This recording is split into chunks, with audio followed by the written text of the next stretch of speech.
to the Transatlantic Connection Show, bringing you artisan music and musicians, the vagabonds and adventurers, building with the raw ingredients of folk music from both sides of the Atlantic.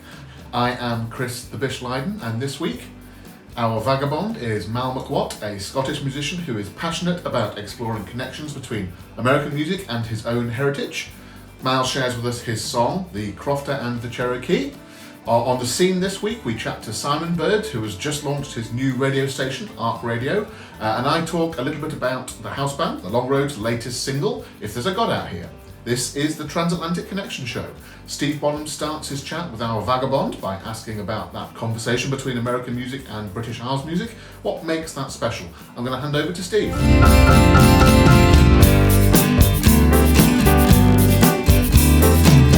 What is it that you think makes it special, what we're trying to do? I think there's no denying that American roots music has had a huge influence on pop, rock, out of British blues.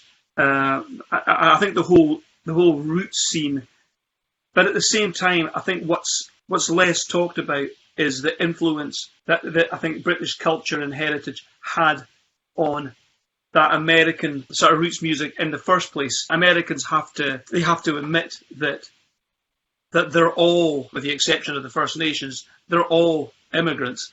Those roots stretch right back across the Atlantic, back to Europe, not just Scotland, Ireland, and England. I mean, there's German, there's French, there's Polish, there's all the East, the Russian. There's a huge. All of these cultures brought their music to America, and yes, American music has come back over. I'm more interested in what made country music and what is Americana. You can't deny the sort of European and British input into that. British Americana were kind of treated slightly like the poor cousins. Genuine Americans are maybe a bit more embraced here than homegrown artists. As homegrown artists, as long as we're not trying to copy what's over there, we've got our own authentic place within Americana,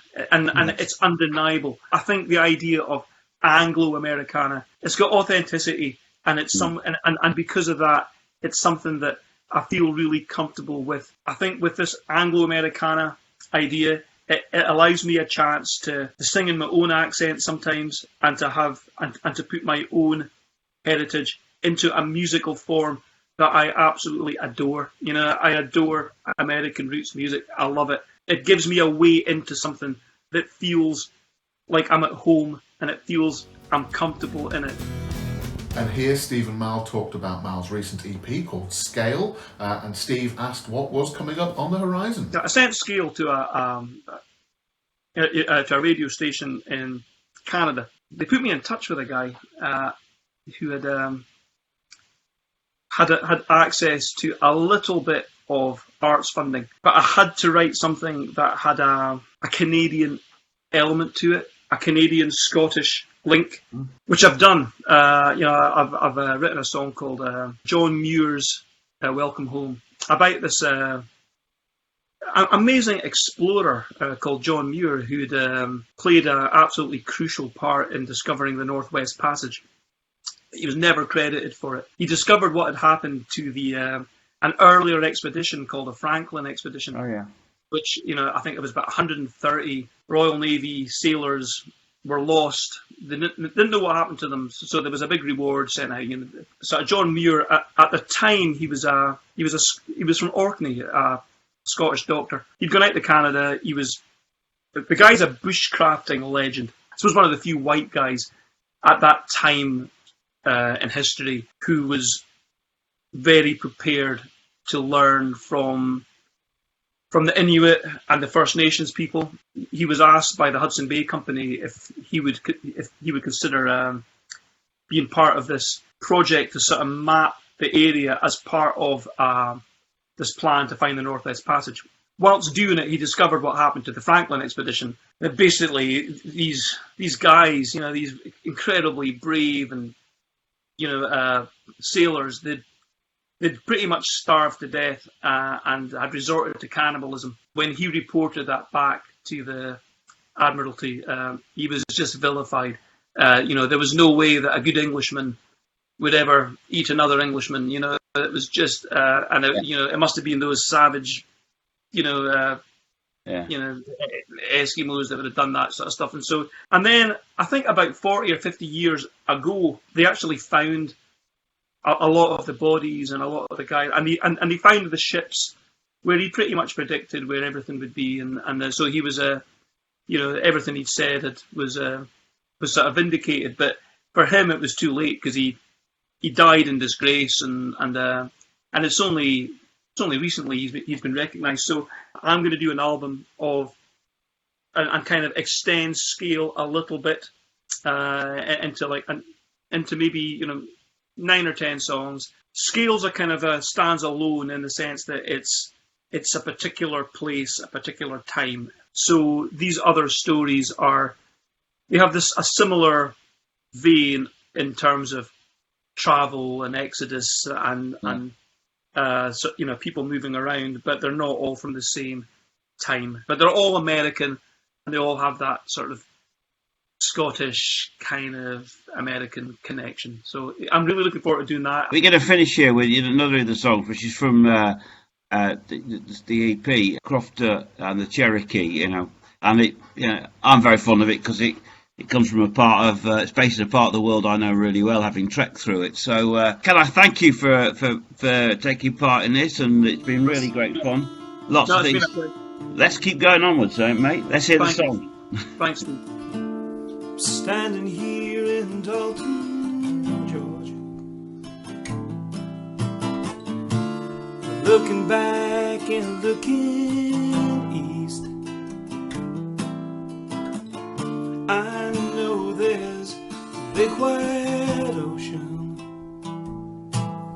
with the Blue Ridge Mountains between. My family roots run back to Scotland, poor and hungry, looking west. They sailed across the sea to Portland and drifted south on another quest. Red mud, Georgia's in my veins, blood of the red man runs there too. Reservations, relocations, the lies of the red, white, and blue. The Crofter and the Cherokee pushed out, forced down on their knees. The clearances and the trail of tears. The Crofter and the Cherokee.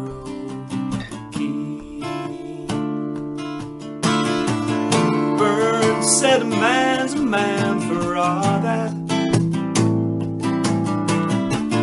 This state at ideals just the same. To treat all men fair and equal and all that. I hope someday we will again. Said a man who suffered to extreme ends, all too soon forgets his pain. He'll justify profits by all means and keep a slave for his own gain. The Crofter and the Cherokee pushed down, forced down on their knees. The clearances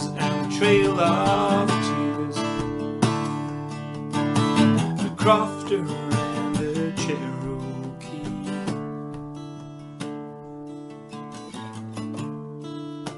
The Appalachian Trail is waiting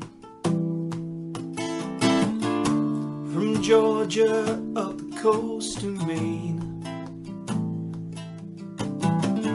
2,000 miles of wild walking to retrace my steps home again. To retrace my steps home again. This week's guest on the scene is Simon Birds, independent radio DJ and country Americana roots music fan.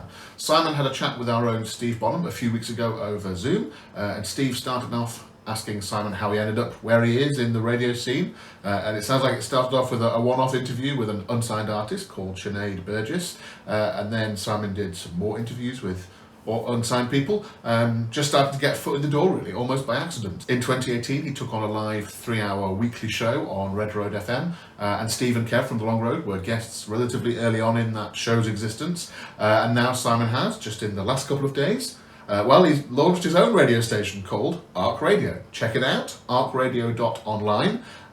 It's Americana Roots and Country, ARC. And Simon's launched this with Charlotte Elizabeth, who was our guest on the last episode of this show. So a key part of the independent music sector is independent radio. And Steve started off by asking about the current state of radio, independent radio, in particular the country music scene. We're in a very mixed picture at the moment, isn't it? You know, with the music industry overall is in a mess. What's happened over the last 6-7 months, more or less just accelerated what was going wrong anyway. On the other hand, there seems to be more creativity around than there's been for a long while. Yeah. People like you are coming out with lots and lots of ideas. So, you know, where are we? Where are we with this? I think there's a lot wrong. I was only having this conversation the other day with somebody. Back in the day, I remember Meat Loaf was a huge influence on me musically growing up. I found him when I was about 13, 14 years old, and instantly I connected with that music. And I remember the day that the follow-up album to Bat Out of Hell 2, Welcome to the Neighborhood, came out. I cut a very sad figure at 17 years old with my Meat Loaf cap on, driving into the centre of Sheffield for 9 o'clock to be at HMV to purchase that album at the earliest opportunity that I could. And I think where we are now is music is devalued. You treasured music. It was an experience. I know Spotify lose money. I don't understand how they lose money, but they do. I think they need to look at their model. One of the things I'd like to do, and it's not actually as easy as you might want it to be. I had this attitude until I saw Sinead Burgess at Sheffield City Hall. I always kind of thought, well, if you're not a signed artist, you're not very good, just by definition. Because if you were signed, you'd be, you'd be signed because you were good enough. And it was seeing Sinead that actually woke me up and thought, So I think more and more trying to tell people that just because somebody's not signed, get down to your local pub that's got the live acts on, because chances are you're going to find some real gems. There might be some that maybe aren't your street or maybe aren't very good, but you're going to find some real gems. And I think it's encouraging and opening people's eyes to that sort of thing. I'm passionate about mixing in your sort of well-known, so we're talking Garth Brooks, Kip Moore, Carrie Underwood, mixing those well-known artists, Dolly Parton, in with the independent artists, so that rather than me saying, I love doing the Collective Music Showcase, do not get me wrong, but I'm very aware that it's also a destination show. People have got to be aware of it to hear it. Yeah. Whereas people might be listening to a country radio station. And if I'm saying that's Steve Bonham on The Long Road, and then that was the Charlie Daniels Band, for sake of argument, the synergy is going to be that you and they are on the same level. Yeah. And that's kind of where I want to go with stuff, because I think that is the only way we're going to open people's eyes to to the quality of music that's out there. I think that's really important. I think that, the idea of, that sense of affiliation, isn't it, between artists. What else needs to happen? I'm coming at it from a radio perspective. The point of the radio for me is it's a friend. For me, the absolute genius of broadcasting that ever lived and ever will live would probably be Terry Wogan. Closely followed by the likes of Ken Bruce, Tony Blackburn. These are entertainers. They're friends on the radio. They make you laugh. They make you smile. You feel like you know them. Now, I've always tried to be that person on the radio. So I think what I'd like to see more of as well when it comes to genre-specific radio, maybe more so than anything else. You know, you've got Ken Bruce's show on Radio 2, which is fantastic. But you switch to a genre-specific station, and you just get music, and the presenter saying, that was, this is, here's a break, it's 10 to 11, the news is coming, that was, this is, here's a break, and so on and so forth. I think genre-specific stations need to start trying to engage with their listener more. Yeah. And thus encouraging, I think, listenership. You know, you've only got to look at BBC Radio 2. It has the highest listenership in Europe, I believe. And I think the reason for that is very simple. It is engaging from Zoe Ball in the morning through to Sarah Cox at drive time, and then you've got the evening shows which are more bespoke, more specialist. Other than that, I think there's just not enough money at grassroots music level. You know, you've got talented individuals making wonderful music, and they can't afford to do it. I believe that somebody who has a talent to write and perform music has a right to do so for a living. A musician who's talented and entertaining others should be able to make money out of their craft. So what makes you hopeful at the moment? Positives that have come out of the pandemic are definitely increased listenership to radio.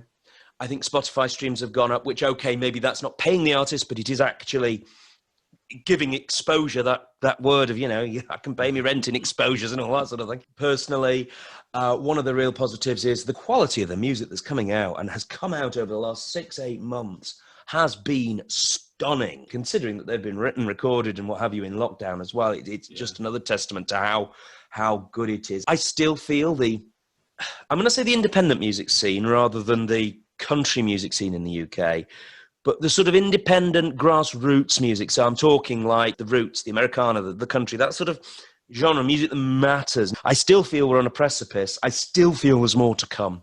Simon, it's absolutely always great joy to talk to you. It's thoroughly enjoyed that too, and keep doing what you're doing, mate. Keep doing what you're doing. And right back at you, Steve. Thank you. Cheers, thanks. Cheers.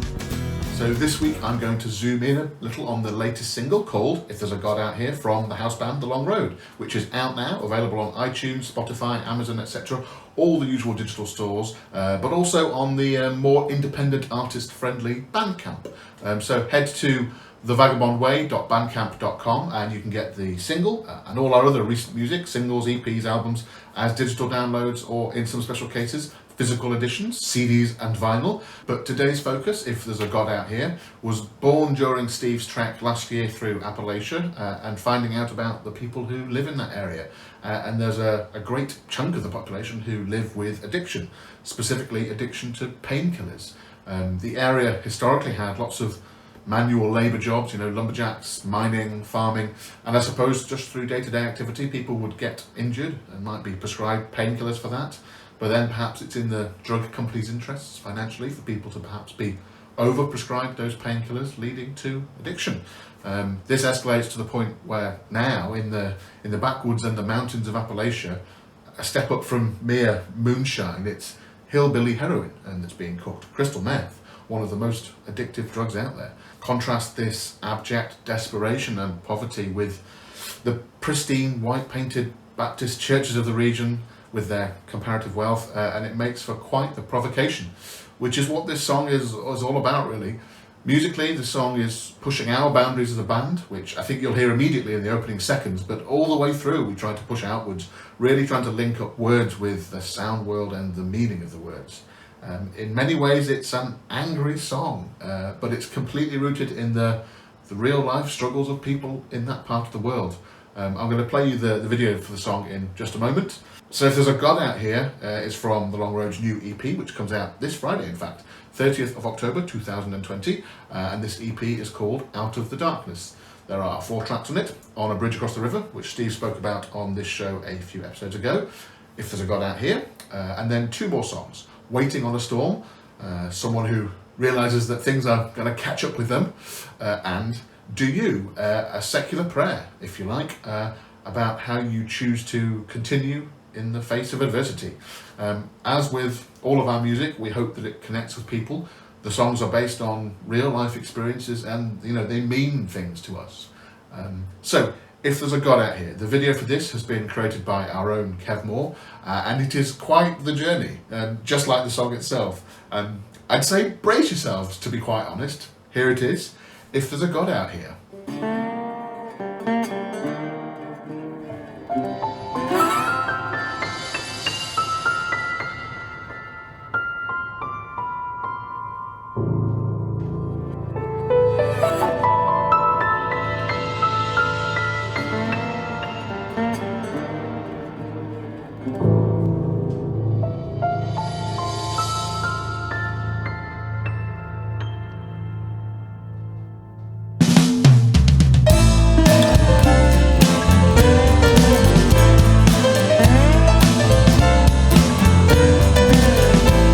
If there's a God out here, he's an angry one. There's a God out here, he pack a gun. There's a God out here, he's spitting curs. Leave poor sinners in the dirt.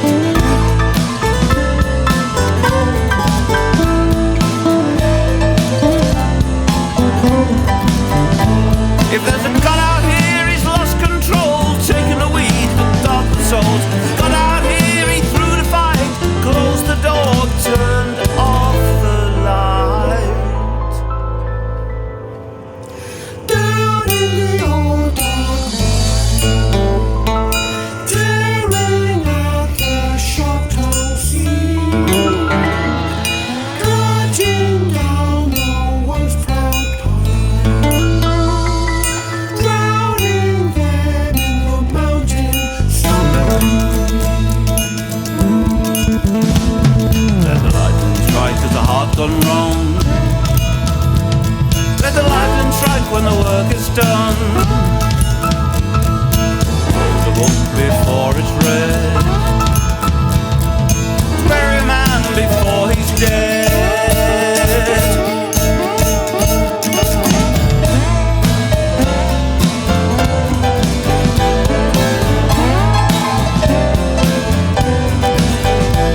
If there's a God out here, he's an angry one. There's a God out here, he'd pack a gun. There's a God out here, he'd spitting curs. Leave poor sinners in the dirt.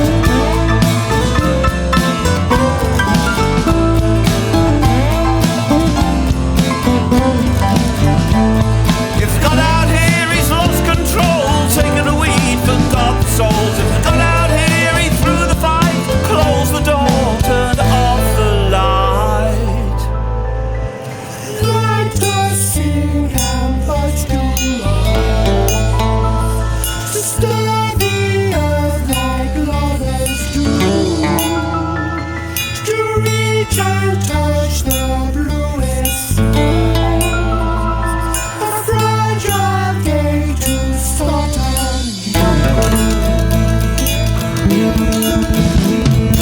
gathered in a far back woods, no more moonshine's understood, as crystals turn from blue to white,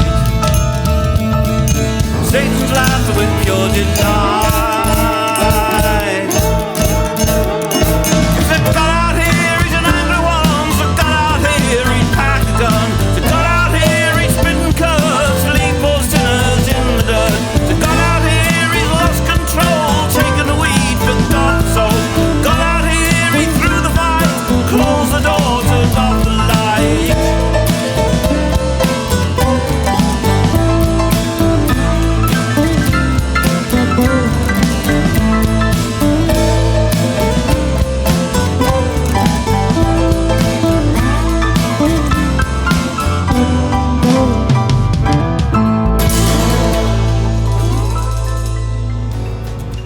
That's it for this episode of the Transatlantic Connection Show. Thank you for watching wherever in the world you are. Remember, please subscribe to the channel, like this video if you liked it, and share it with a pal who you think might like it too. The next episode will be out on Tuesday the 10th of November 2020. If you enjoyed this show, you might enjoy our podcast too. It's called The Vagabond Way Podcast, and is available on Apple Podcasts, Spotify, SoundCloud. Just search for The Vagabond Way Podcast and you'll find us. Don't forget, we're on Patreon at patreon.com/thevagabondway. Big thank you to our Patreons and special shout out to Orla Flynn, James Lydon, Stuart Lydon, Yvette Lydon and Trish Taylor. Thank you for your ongoing support. Patreon, it's a great platform that makes it super easy for anyone out there, to support content that you love on a monthly basis. It gives you direct access to people creating the stuff you love, us, hopefully, and you get to play an integral part in shaping the direction of things that we make. So, become a vagabonder. That's our name for our supporters on Patreon, to help us create music, live performances, books and short stories, this YouTube show, our weekly podcast, and some new things that we are cooking up. As a vagabonder, you can get the recordings and books we make for free, receive exclusive Patreon-only merchandise in the post, get regular behind-the-scenes updates from us, unlock access to exclusive live stream performances and Q&As, and lots more. You can help us create something that's different, something that entertains, and something that inspires others. So, join us on the journey and release the vagabond within. Patreon.com/thevagabondway. So, until next time, keep making those transatlantic connections. Bye for now.